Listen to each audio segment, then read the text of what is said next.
In the luminous field of reeds, Aru, the eternal paradise of Kemet, the newly purified soul steps forth from the gates of the western horizon, where the golden sun sets behind the sacred Nile. The air itself hums with divine resonance, shimmering like heat over desert sand, yet cool and sweet with lotus fragrance. Every color gleams richer than mortal sight could ever know.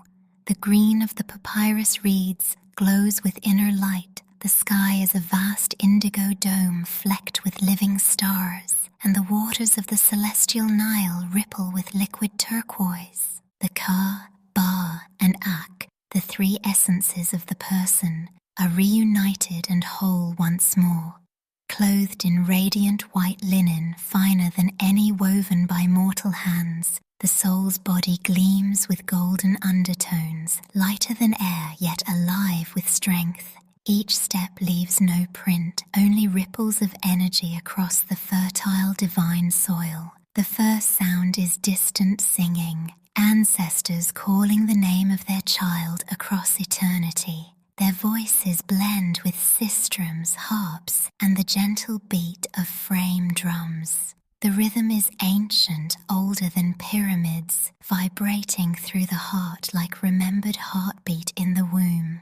From the tall papyrus fields emerge the ancestors, mothers, fathers, siblings, friends, mentors, entire lineages, each shining with soft radiance.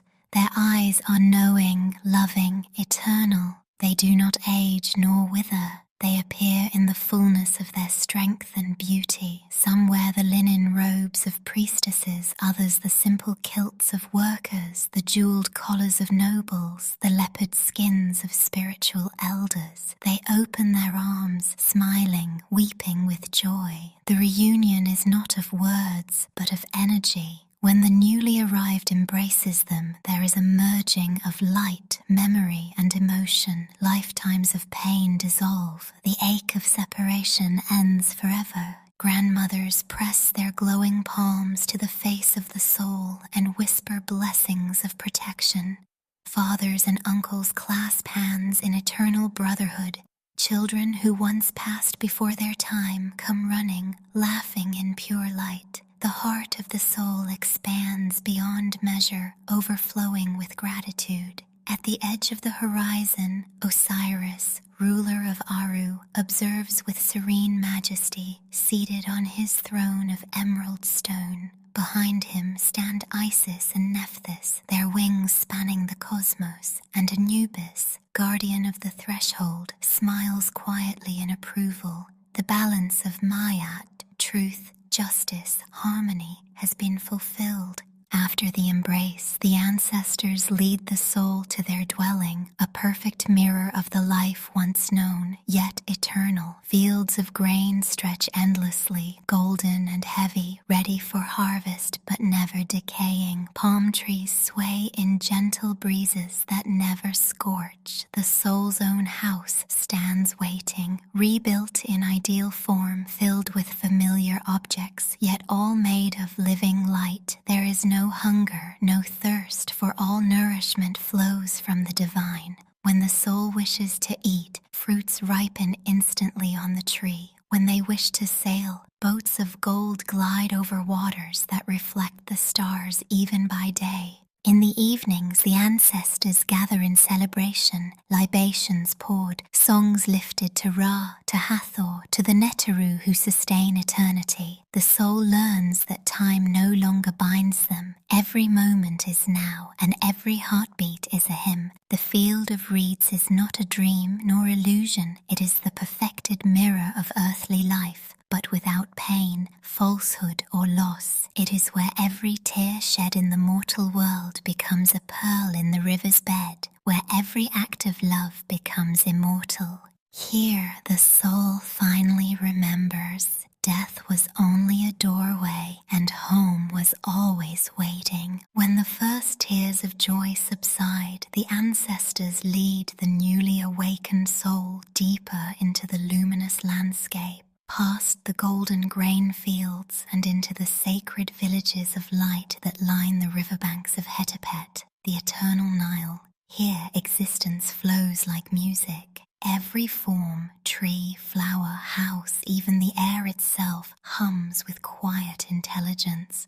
The lotus blooms open not from sunlight but from divine remembrance, releasing clouds of perfume that shimmer as faint motes of color. Fish leap from the river in arcs of turquoise light, transforming into birds mid-flight, then back again, symbols of the eternal transformation of the Ka and Ba. The ancestors live in harmony with the Neteru, for in Aru there is no division between mortal and divine. Osiris's throne rises from an emerald island surrounded by lotus and papyrus. The island glows as though lit from within, its light reflected on the water. Each soul, upon full reunion, approaches this sacred court not for judgment that has already been passed, but for acknowledgement. Thoth records the name of the newly perfected spirit in the book of eternal life, his ibis quill tracing letters of gold fire upon indigo parchment that dissolves into the air. Horus, falcon-eyed, greets each ancestor as kin, a living continuation of divine order. Within the ancestors' home, a perfect restoration of their earthly house, but purged of decay and shadow. Walls are painted with scenes that move, living hieroglyphs depicting the soul's earthly deeds. When the soul touches the scenes, the images come alive. The ploughing of sacred fields, the laughter of children, the prayers uttered before dawn, all replay in luminous splendor. The house is not static, it breathes. The floor may ripple like water. The ceiling may open to reveal a canopy of stars that respond to the soul's emotions. When peace fills the heart, constellations realign themselves into the sacred symbols of Mahat, signifying balance restored. Meals are ritual feasts, not of flesh or grain, but of divine essence. A simple bowl of pomegranate becomes a glowing vessel of vitality. The ancestors share in communion by thought. Every being present tastes and feels together. No hunger exists, but the joy of nourishment remains. Music is constant, the low hum of sistrums, the deep rhythmic pulse of hand drums, and voices harmonizing in ancient tonal scales long forgotten on earth. The sound carries power. It shapes the air, makes colors shimmer, and opens pathways through the reed fields to higher realms of consciousness.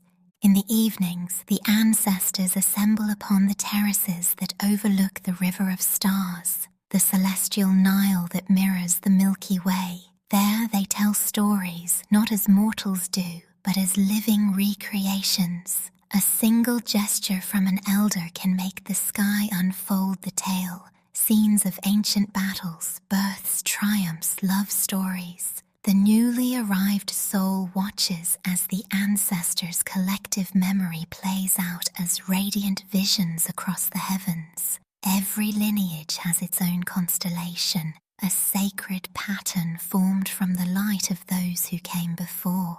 As the soul grows in awareness, they are taught to traverse dimensions of Duat, the spiritual underworld that interconnects all planes of existence. Guided by the jackal-headed Anubis, the soul learns to visit the mortal world again, not in body but as unseen guardian, whispering guidance to descendants through dreams, coincidences, and intuition. Each act of remembrance by the living strengthens the ancestors' light in the field of reeds. Forgotten ancestors are not lost. They drift like gentle embers until a name is spoken, a story recalled. Then their radiance rekindles and they rejoin the gatherings in splendor. Ritual continues in the afterlife. Offerings of incense and bread, though symbolic, generate waves of energy that sustain both worlds. When descendants on earth light candles or pour libations, ripples of gold appear in Aru's river, announcing their devotion. The ancestors pause, smile, and raise their hands in blessing, for the bridge between realms is built not of stone, but of memory and love. In time, the soul takes their place among the elders. Their dwelling expands to welcome newly arrived kin. The cycle continues. Each soul becomes guide, protector, and light bearer. The field of reeds never grows crowded, for it exists beyond limitation. There is always more space, more radiance, more song, and at the heart of it all, Osiris reigns as the eternal reminder. Life never ends. It transforms. Here, existence is not a dream. It is the perfection of all dreams. The wind through the papyrus whispers the truth of eternity. You are not gone. You are remembered. You are divine. After uncounted cycles within the field of reeds, for time has no dominion in eternity, the soul begins to feel a subtle stirring deep within its luminous heart. It is not restlessness nor weariness, but a divine remembering, a quiet whisper from the infinite calling it homeward once more. The ancestors, who have watched with loving eyes, understand. They gather in silent reverence as the soul stands at the edge of the celestial river, where the turquoise waters of Hetepet merge with the star-filled current of the cosmic Nile. The horizon glows not with sunset or dawn, but with pure divine fire, the radiant presence of Ra, the solar creator, sailing endlessly through the heavens. Anubis appears once more, not as guardian of gates, but as gentle guide. You have known love, he says, his voice resonant like bronze. You have remembered truth. Now you shall remember yourself as divine light. He gestures toward the horizon, and the golden bark of Ra glides near. Vast beyond comprehension, forged of eternal gold and boundless energy. It sails upon a sea of stars, its sail woven from sunlight and sacred geometry. The air hums with the chant of millions of Aku, luminous souls who have joined the cosmic journey before. The sound is not heard by ears, but felt in every particle of being. The soul steps aboard the solar bark, greeted by Thoth, Isis, and Ma'at herself, her feathers shimmering with the pure frequency of harmony. You have upheld the balance, she says, placing her feather upon the soul's chest. Instantly, light bursts outward. The heart of the soul expands into an infinite sun. Every lifetime, every ancestor's blessing, every act of love and truth becomes a ray of light extending into the cosmos. The soul looks down upon the field of reeds one final time. The shining river, the dancing reeds, the villages of light, all radiant, eternal, unending. And then, gently, the form dissolves. The linen robes turn to mist, the golden skin to sunfire. Now the soul is pure consciousness streaming upward through the endless expanse of Duat, through layers of vibration and creation. Nebulous gates open like blooming flowers, the realm of infinite blue, the chamber of crystalline sound, the hall of the thousand suns. Each realm teaches a deeper truth, that divinity was never apart, that mortality was but a veil through which the eternal sought to know itself. At the summit of all creation, Ra's brilliance fills every direction.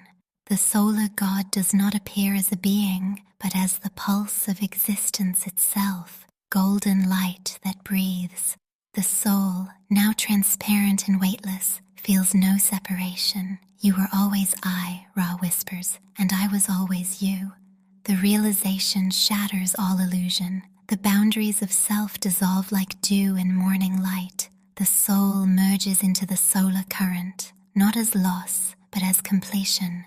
Consciousness expands until it encompasses galaxies. The stars themselves seem to pulse with the rhythm of its heart. From this divine union, the soul perceives all realms simultaneously. The mortal world below, the field of reeds in perfect harmony, the countless planes of spirit. It understands that creation is cyclical. All souls rise, remember, merge, and then in compassion return as guides, as guardians, as rays of Ra sent to illumine new generations. Some souls choose to remain in the solar bark, helping steer the eternal voyage through the night sky. Others descend as dreams, as intuition, as the sudden warmth that brushes a living descendant's cheek when they speak the name of an ancestor. Ra, now within and without, speaks one final truth before merging completely. You are the flame and the light, the seed and the sun, the breath that moves worlds. There is no death, only return. And so the soul becomes starlight, part of the living constellations that guide the living, the eternal proof that consciousness endures beyond the veil. In the stillness of night on earth, when one gazes upon the stars shimmering over the Nile or any river flowing under heaven, they gaze upon their own ancestors, now radiant in the body of Ra. Thus ends the journey, not in ending, but in infinite beginning. The field of reeds remains below, glowing forever, and above it burns the sun, within which every soul, every ancestor, and every breath of life endures eternally. From the boundless brilliance of Ra's solar essence, the newly merged soul begins to perceive once again the pulse of the mortal world, faint but rhythmic, like a heartbeat echoing across eternity. The earth calls softly, its cries not of pain but of remembrance. The prayers, tears, and songs of descendants rise upward like threads of light, reaching toward the stars. Every whispered name, every offering poured in devotion creates a resonance that vibrates through the cosmos, forming a luminous bridge between heaven and the living world below. The soul, now radiant beyond form, feels the sacred pull of love, that eternal tether between ancestor and child. Within the divine light, a thought becomes creation. With a single intention, the soul condenses its energy into a new form, not flesh, but luminous presence. From the heart of Ra, the soul descends, flowing like golden water through the constellations, across the endless dark and into the blue sphere of Earth. As it enters the atmosphere, its light refracts into 1,000 rays, unseen by mortal eyes but felt by the spirit. The soul becomes many things: the warmth in a candle's flame, the sudden calm during grief, the whisper of intuition guiding one toward righteousness. In the ancient lands along the Nile and in every place the descendants have since walked, the ancestors move unseen. Within wind, water, and dream, they do not interfere but guide through subtlety. When one stands at a crossroad uncertain of their path, it is the ancestor's hand that stirs the heart toward courage. When a mother hums softly to her child, it is an echo of lullabies first sung thousands of years ago in the courts of Thebes or the villages along the delta. The ancestors speak through patterns, repeating numbers, songs that appear at the right moment, fragrances that drift through closed windows, sudden chills that remind the living they are never alone. At night, when the veil between worlds thins, the ancestors gather in dream temples built of memory and intention. The living who are sensitive, the dreamers, the seers, the poets, find themselves walking there in sleep, though they do not always remember upon waking. These temples gleam with moonlight, silver columns rising from endless water, and the ancestors meet their kin there, teaching wisdom through symbols: a hawk for vision, an ankh for renewal, a scarab for transformation. Each symbol carries energy that reshapes the dreamer's waking life, strengthening their destiny and aligning them with Ma'at, the universal balance.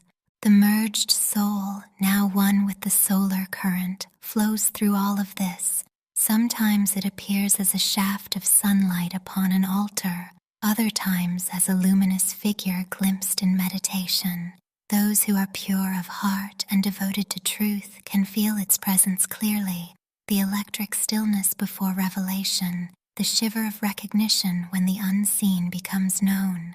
The soul is not separate from Ra, Osiris, or Isis. It is their living extension, a divine emissary, maintaining the eternal link between creation and return. When the living perform the ancient rites, pouring libations of cool water, burning frankincense, speaking the sacred names, the field of reeds responds instantly. The waters of Hetepet shimmer with new ripples of gold. The ancestors pause their celestial work to send blessings downward: health, protection, fertility, insight, peace. The merged souls weave these blessings into the threads of fate, ensuring that every prayer uttered in faith becomes a seed planted in the soil of destiny. Over generations, these interactions shape entire lineages. Families who honor their ancestors walk with unseen armies of light behind them. Dreams come clearer, intuition sharpens, opportunities open in divine timing. The living become vessels of ancestral strength,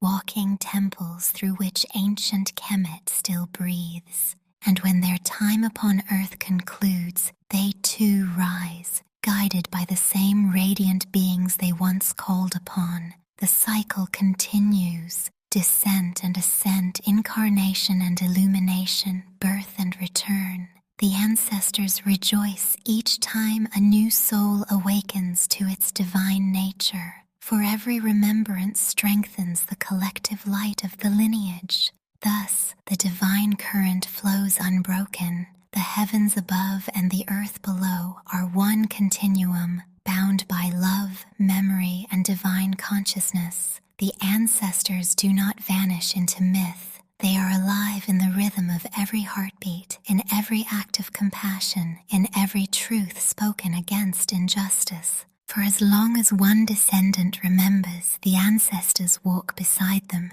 radiant, eternal, unseen, but ever present, whispering across time, "You are not alone. You are our continuation. Through you we live forever." To commune with the ancestors is not to summon spirits from beyond, but to awaken the eternal bond that already exists within one's ka, the vital essence inherited from them. In the wisdom of ancient Kemet, remembrance, Sematawi, the union of dualities, is the act by which heaven and earth, seen and unseen, are made one again. The living human body becomes the temple, the breath becomes the offering, and intention becomes the key that opens the gate between worlds. 1. Preparing the sacred space.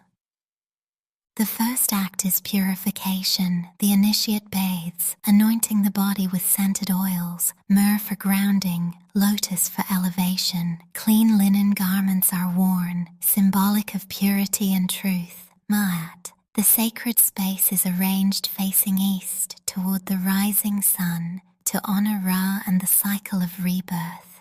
A small altar is prepared, a bowl of clean water, a white candle or oil lamp, bread or fruit for offering, and an image or name of the ancestors written on papyrus or parchment.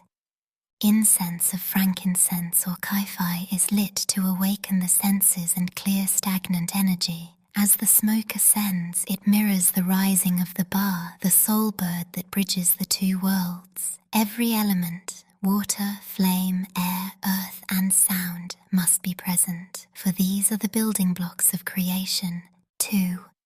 Invocation of presence.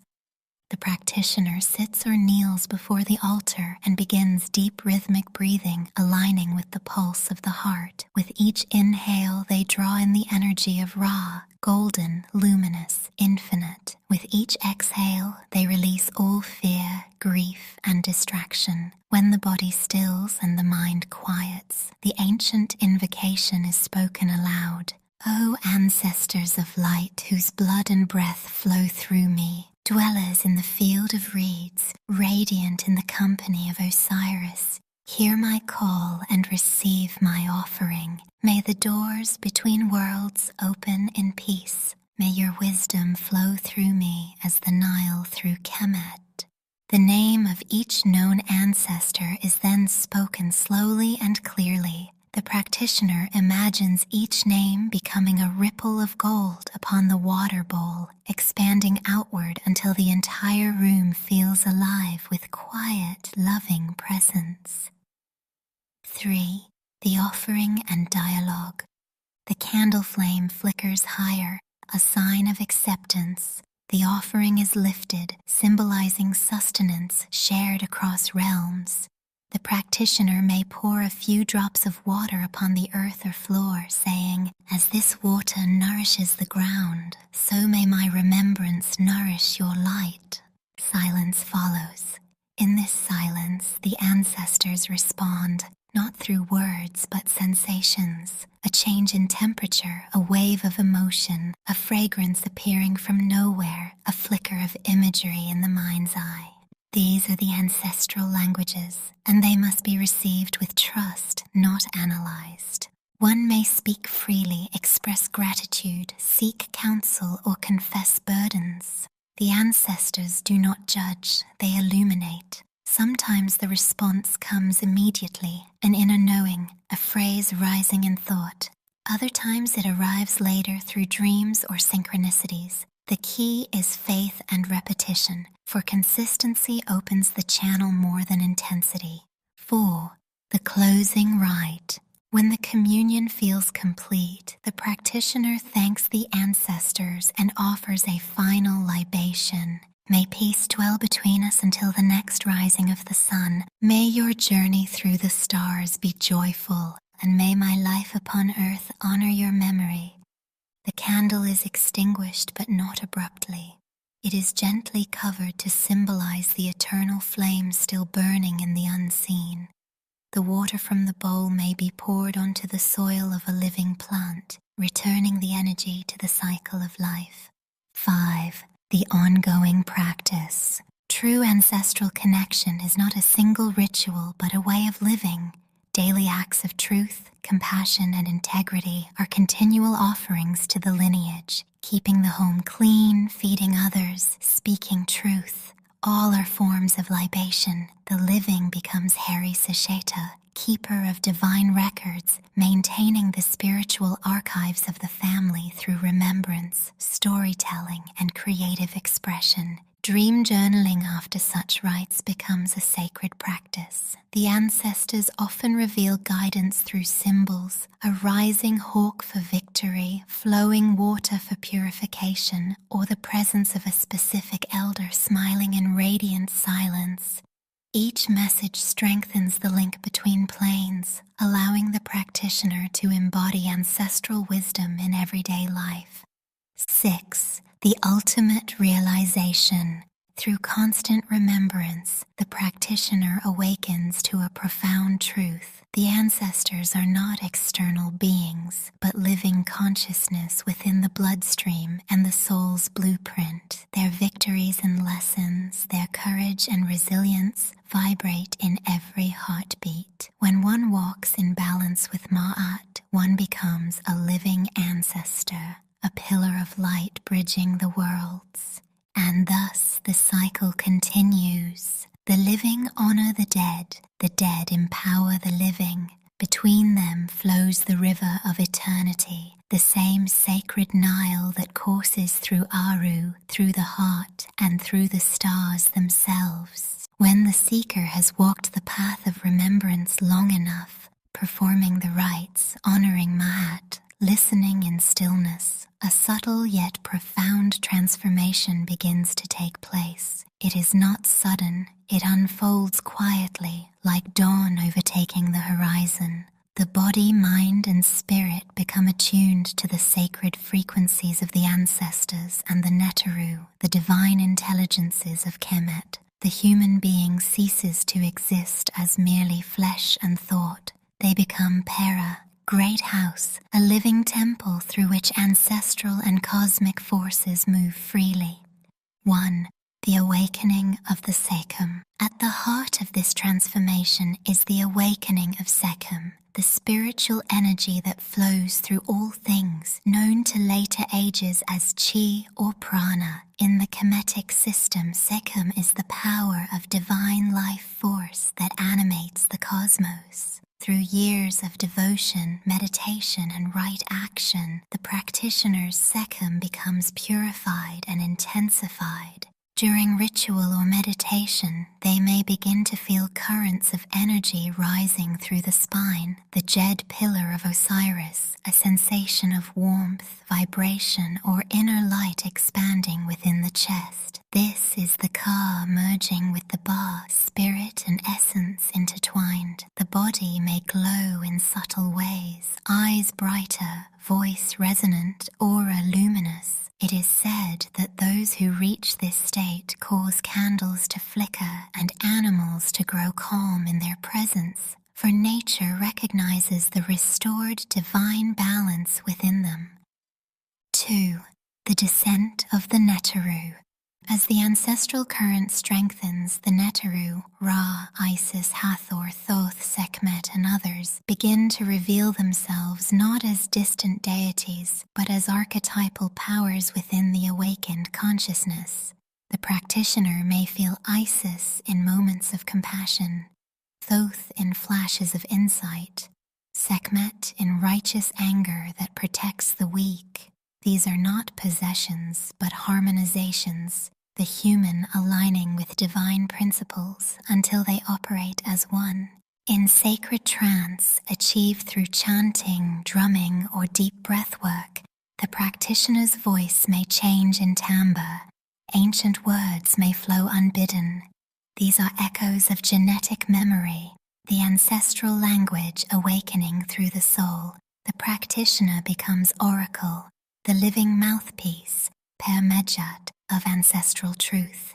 Visions unfold like hieroglyphs of living fire, rivers of light, ancestral faces, symbols of destiny. 3. The gift of healing. With full activation of Sekhem, the hands of the practitioner become instruments of restoration. Their touch calms illness, their words soothe despair. This is not magic in the modern sense, but the direct manifestation of balanced energy, divine order expressed through the human form. The breath itself becomes medicine. When they exhale upon water or incense, the vibration carries healing intention across space. The ancients called this Heka, the sacred utterance that shapes reality. Heka is not superstition. It is consciousness directing energy with perfect clarity. When spoken from alignment with Ma'at, every word becomes a decree of creation.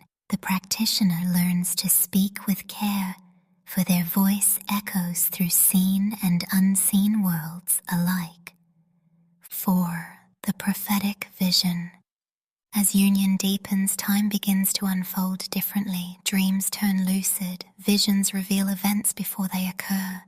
The practitioner learns that past, present, and future are threads woven through the same divine tapestry. When meditating upon the water bowl or the flame, images form, sometimes symbolic, sometimes direct, showing guidance not only for themselves but for their lineage, their community, even humanity itself. This gift is not to be flaunted. The truly awakened serve quietly, guiding others through intuition, art, healing, and wisdom rather than spectacle. For the greater the light, the humbler the bearer must become. Pride disrupts Mayat and dims the current. The ancient initiates of Kemet understood to hold divine sight is to carry great responsibility. 5. The fusion of mortal and divine. In time, a moment arrives when the practitioner fully embodies the ancestral continuum. They walk as both human and divine, as both descendant and ancestor. Their soul becomes luminous in both realms simultaneously. Seen by mortals as a wise elder, seen by ancestors as a radiant star. In sleep, they commune consciously with Aru, In waking, they act as Ra's emissary upon earth.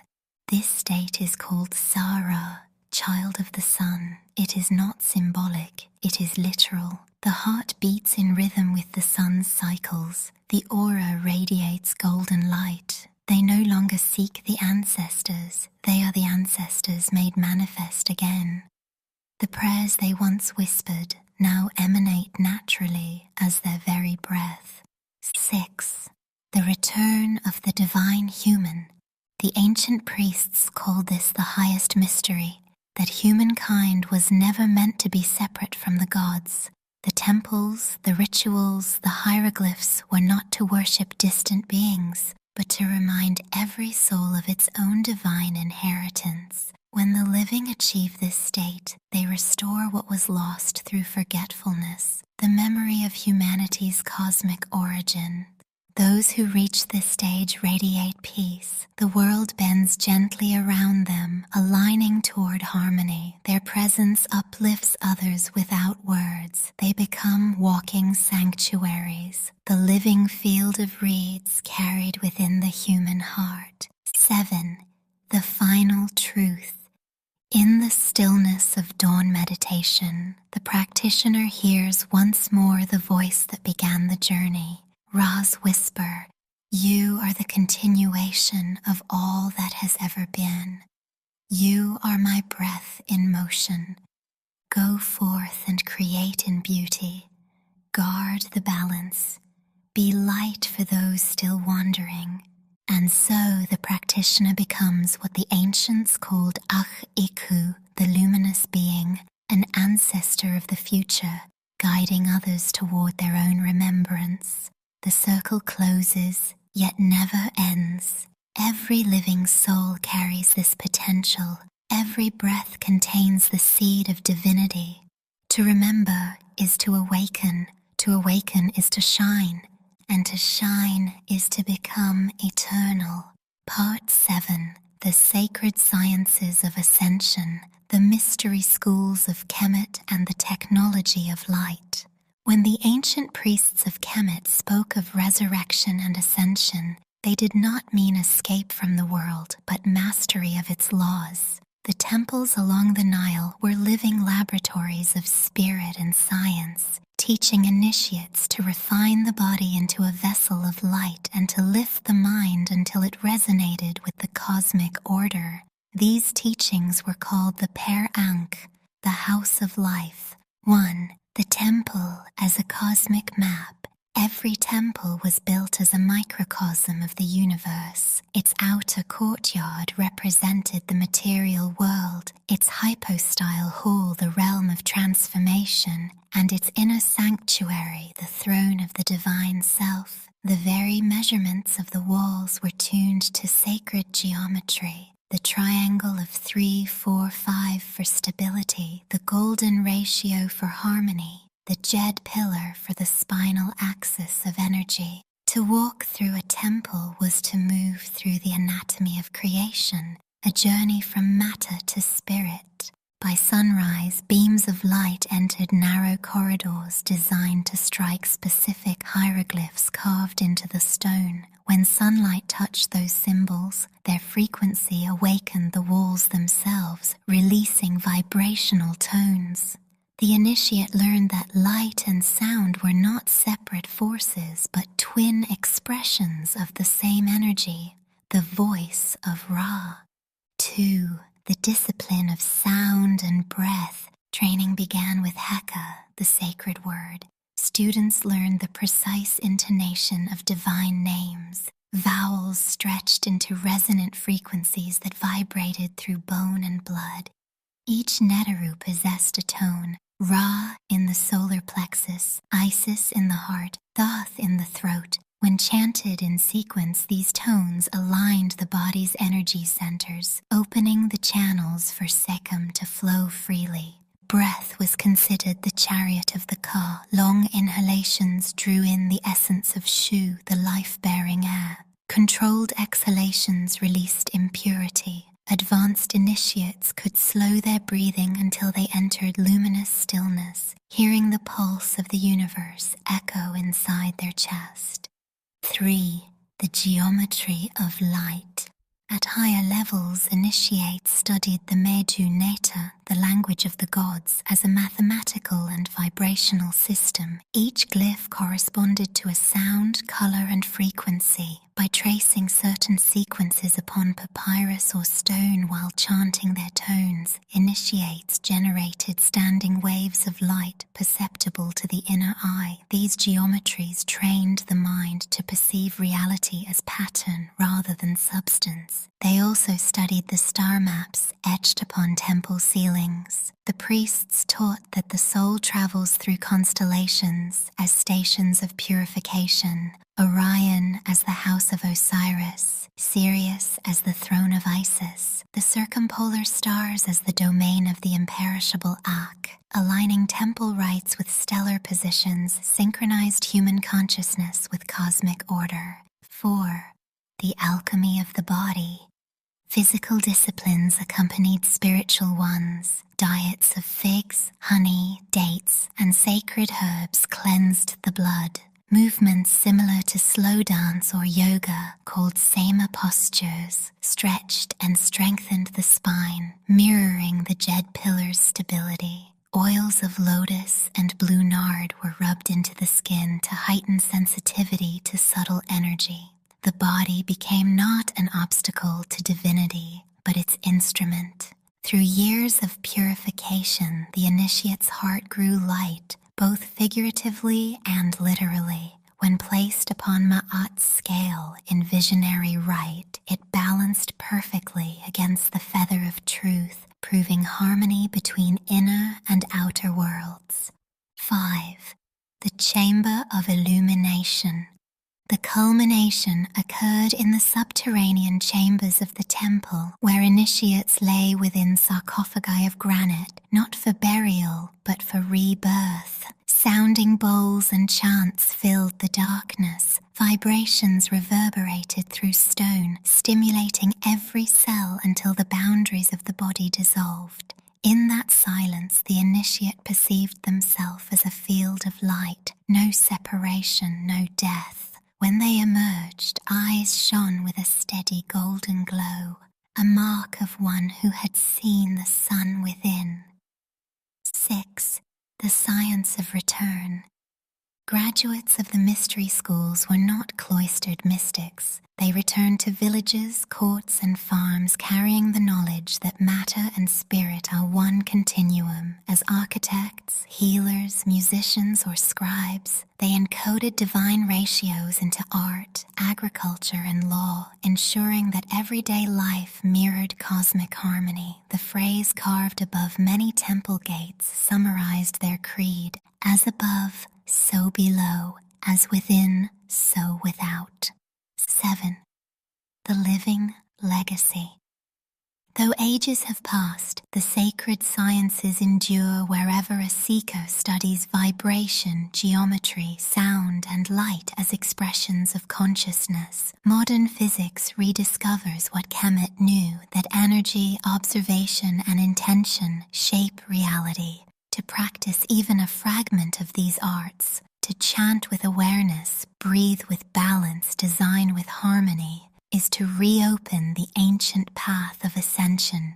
The initiate who masters these sciences no longer seeks heaven elsewhere. They carry it in their pulse, in their words, in the glow behind their eyes. For the highest secret of the temples was never hidden in stone, but written in the human soul. Thou art the light thou seekest. When the most perfected adepts of Kemet completed the full cycle of the mysteries, the purification of the Ka, the awakening of Sekhem, the realization of Ma'at, they did not fade into oblivion. They ascended into the cosmic hierarchy of Ak-Ikhu, the Shining Ones, whose task is to maintain harmony between the visible and the invisible realms. From their thrones among the stars, these beings became the star-born ones, luminous intelligences guiding the evolution of Earth and every soul upon it. 1. The passage through the constellations. At death's transcendence, the newly radiant Ak was conducted by Thoth across the river of stars. Each constellation was a temple of initiation. Sahu, Orion, the seat of Osiris, tested the soul's strength and sovereignty. Sopdet, Sirius, the home of Isis, infused it with compassion and creative power. Mesektu, the Great Bear, granted guardianship of cosmic law. Passing these stations, the Ak became a Sebait Onpet, teacher of heaven, one whose very light instructs worlds. From these celestial academies, the starborn ones observed the living earth, its pulse visible as faint auroras of emotion and thought. When humanity's harmony wavered, their light bent subtly toward the planet, guiding intuition, invention, and renewal. 2. The architecture of the celestial orders. The Shining Ones organized themselves in concentric councils around Ra's solar throne. The Circle of Aru preserves the memory of Earth's ancestral lineages. The Circle of Thoth governs knowledge, mathematics, and sacred sound across galaxies. The Circle of Hathor tends to the emotional evolution of species through art and love. The Circle of Sekhmet safeguards balance by dissolving corruption and restoring order. These councils communicate not with speech but with harmonic resonance, chords of color and geometry that convey entire epochs of meaning. When their frequency touches a receptive mind on Earth, it descends as inspiration, revelation, or sudden genius. 3. The transmission through ages. Throughout history, fragments of the starborn teaching resurfaced. In Sumer's ziggurats, India's Vedic hymns, Greece's Hermetic schools, and the meditative sciences of the East, each was a reflection of the same primordial current that began in Kemet. The adepts understood that civilizations rise and fall, but the current must continue. Thus they encoded their wisdom in myth, symbol, and architecture. The spiral of the Nautilus, the proportion of the pyramid, the eye of Horus, the vesica of birth and resurrection. Whenever humanity entered darkness, a few awakened souls felt the old call in dreams, a sense of recognition when gazing at Orion's belt, or an inexplicable longing stirred by Sirius's blue-white flame. These were reminders that the covenant still lived within human DNA. 4. The descent of the guides. At intervals of planetary transition, members of the celestial orders incarnate among humankind. They arrive not as gods but as artists, philosophers, healers, and visionaries who carry the resonance of the stars within their blood. Their purpose is gentle correction, to rekindle memory rather than impose belief. A glance, a song, a phrase from such a being can realign an entire community's destiny, for their presence radiates the forgotten harmony of the spheres. Their symbol is the winged sun disk, spirit descending into matter without losing light. Around them gather those whose hearts are attuned, forming new mystery schools in every age, quiet circles of seekers who keep the balance alive. 5. The Bridge of Light. Even now, the continuum endures. The pyramids act as resonant antennas, receiving stellar frequencies and diffusing them through Earth's magnetic field. Every sunrise over the Nile renews the ancient contract between heaven and humanity, the promise that enlightenment is not an exception but our birthright. When one meditates beneath the open sky and breathes consciously with the rhythm of the stars, the starborn ones draw near. Their language is silence filled with meaning. Their gift is remembrance. They whisper, "You came from us, and we from the One. The atoms of your blood once burned in our suns. Awaken, and the heavens awaken through you." 6. The continuum of return.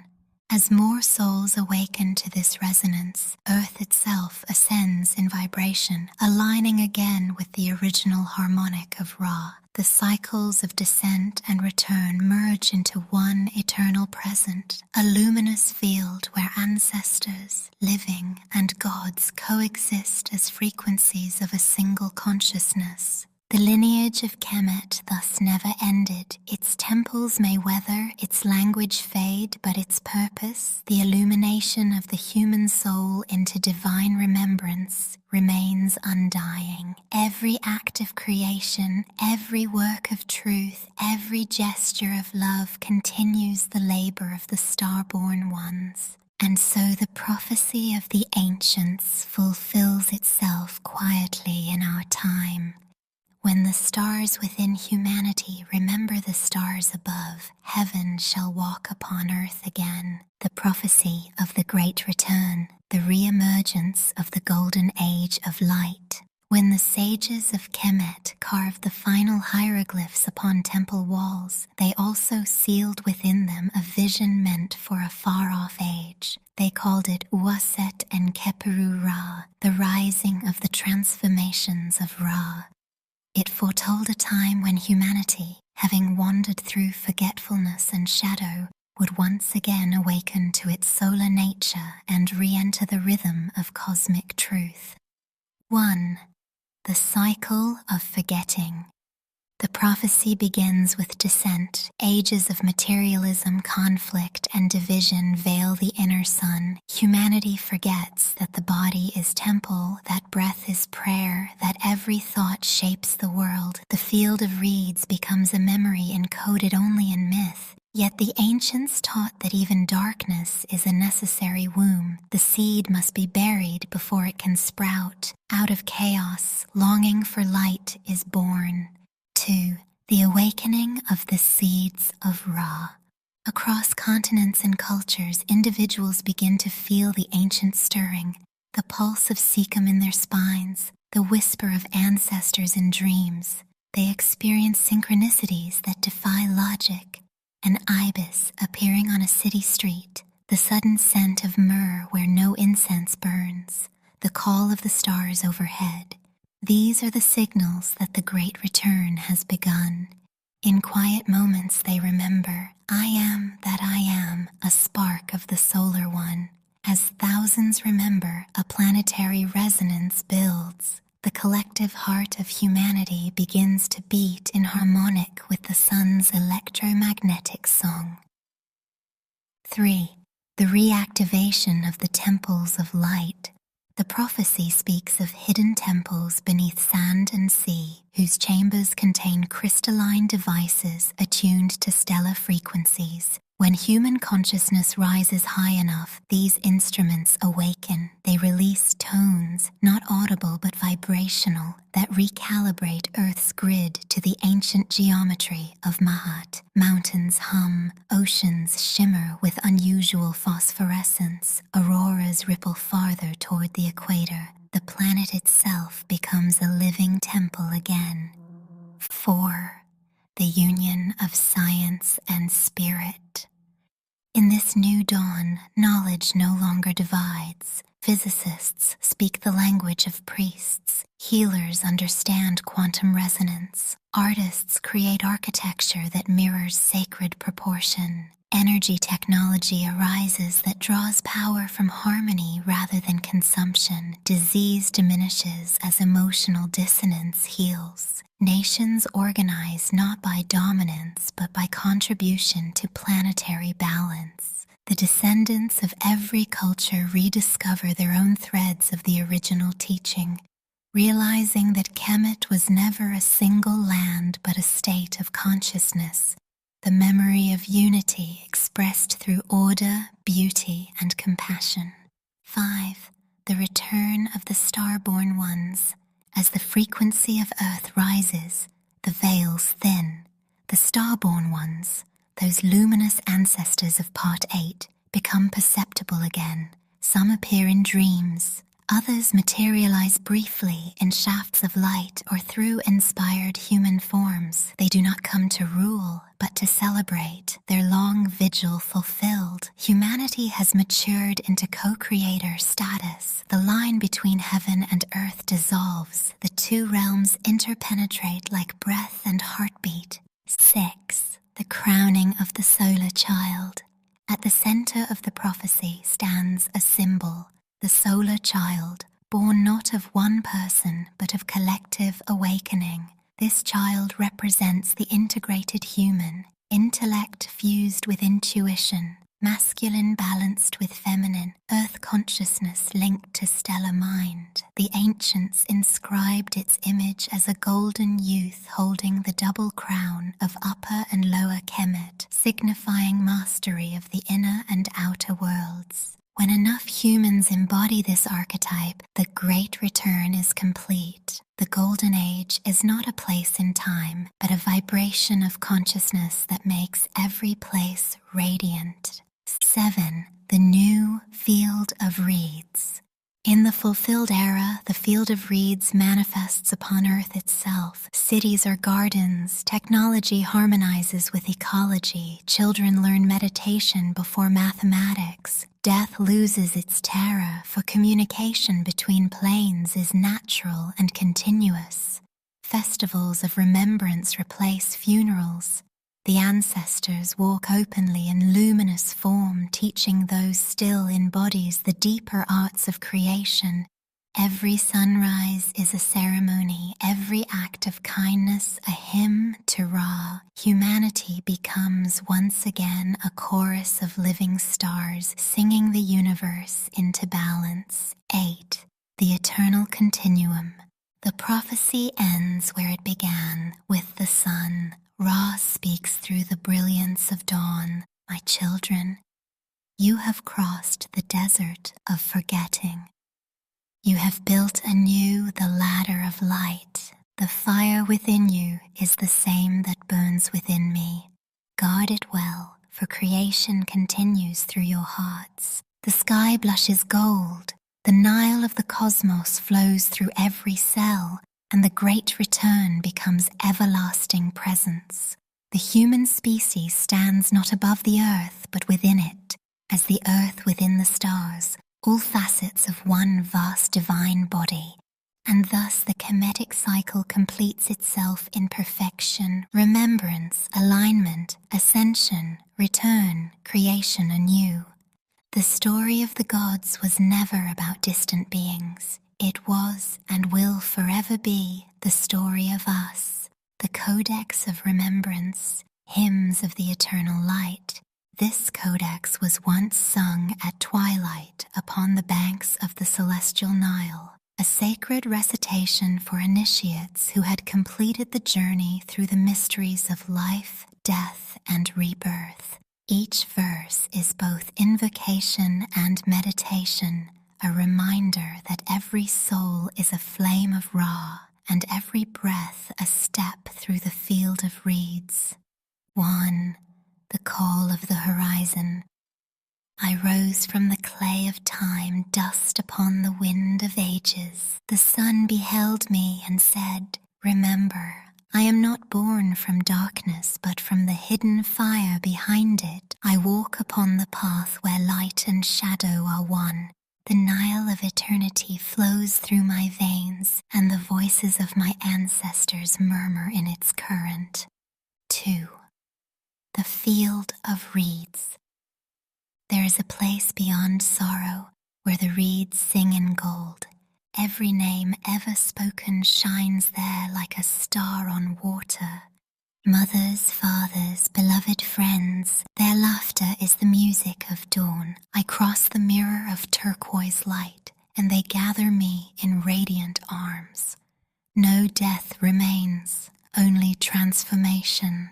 I am remembered, therefore I live. 3. The Ascent to the Solar Throne. I have sailed upon Ra's golden bark. I have seen the 12 gates of the sky open before me. My heart weighed light against the feather of Ma'at. It did not falter. Flame became my garment, truth my crown. The sun no longer rises above me, for I am within it. 4. The Return of the Ancestor. From the stars I looked down upon earth and wept with love. My children called through dream and offering, and I descended as whisper, as wind, as spark. When you light a candle for me, I breathe through the flame. When you pour water for me, I flow through your tears. I am the hush before guidance, the warmth upon your back. I am your own remembrance calling itself home. 5. The temple within. Raise no stones, the body is temple enough. Breathe, and the corridors open. Speak truth, and the statues awaken. Hold compassion, and the gods reveal themselves in your reflection. The Jed stands within your spine. The Ankh beats within your heart. You are the sanctuary of eternity. 6. The science of light. Geometry is the language of stars and sound their speech. The ancients carved equations into hymn and stone so that those who could feel would hear. To chant is to calculate with the soul. To love is to solve the riddle of creation. All vibration seeks harmony. All harmony is God remembering itself. 7. The star-born continuum. We are the children of Orion, the dream of Sirius made flesh. Our ancestors are not gone, they orbit within us. Every heartbeat echoes the turning of the constellations. To gaze upward is to gaze inward. The sky is the mirror of our blood. We are not beneath the stars, we are among them. 8. The Great Return. When enough hearts burn steady with the fire of Mahat, earth herself shall remember. The forgotten temples will hum again, and the veils between worlds will thin like morning mist. Science will speak with poetry. Nations will meet in the language of light. The field of reeds will bloom upon the soil of men. 9. The final revelation. I sought the gods and found my reflection. I sought my ancestors and found my breath. I sought eternity and found this moment. Ra said, "You are my light clothed in clay." And I answered, "Then let me shine." The journey ends where it began, in the heart of the sun. 10. The eternal affirmation. I am the child of stars, the keeper of balance, the voice of those who came before. Through me they speak, through them I rise, through all the one endures. So let it be spoken, so let it be lived, so let the light remember itself. This has been a Sharri Plaza presentation.